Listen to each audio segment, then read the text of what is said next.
CIA Director William Burns is heading overseas in the coming days to help negotiate a hostage deal between Israel and Hamas. Director Burns is set to meet with leaders from Israel, Egypt, and Qatar to discuss a pause in fighting and the return of people captured by Hamas. This comes as the International Court of Justice is expected to rule later today on South Africa's request for an immediate ceasefire in Gaza. Robert Sherman has more live from Tel Aviv this morning. Robert, what are you hearing? Yeah, Markie, despite the fact that we saw that last hostage deal offering fall through, all parties remain insistent that they're going to keep trying to work the levers here in order to get some kind of a hostage deal done.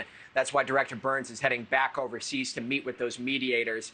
But this meeting will be taking place with a bit more tension between all of the parties after Prime Minister Benjamin Netanyahu's comments earlier this week when he called Qatar's role as a mediator, quote unquote, problematic, accusing them of effectively funding and supporting Hamas. Qatar lashing back at those comments, saying that those remarks are playing a detrimental role in all parties getting a deal across the finish line here.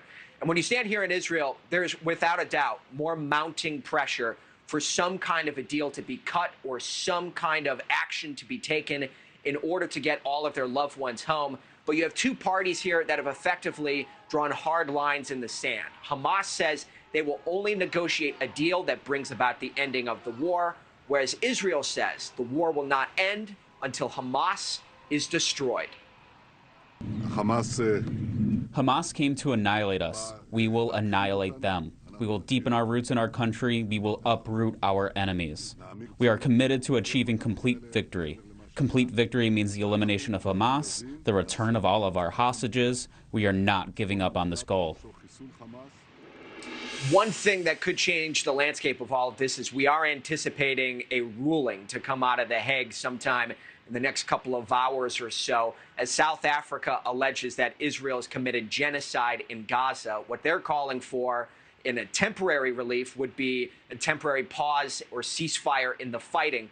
Hamas says that they would agree to that if Israel acknowledges that as well. That's the only question mark that we still have here today, Markie, so we'll see what the next couple of hours bring. Markie? Yeah. Thanks for watching, everybody. Go to joinnn.com to find NewsNation on your television provider. Also, don't forget to click that red subscribe button below to get more of NewsNation's fact-driven, unbiased coverage.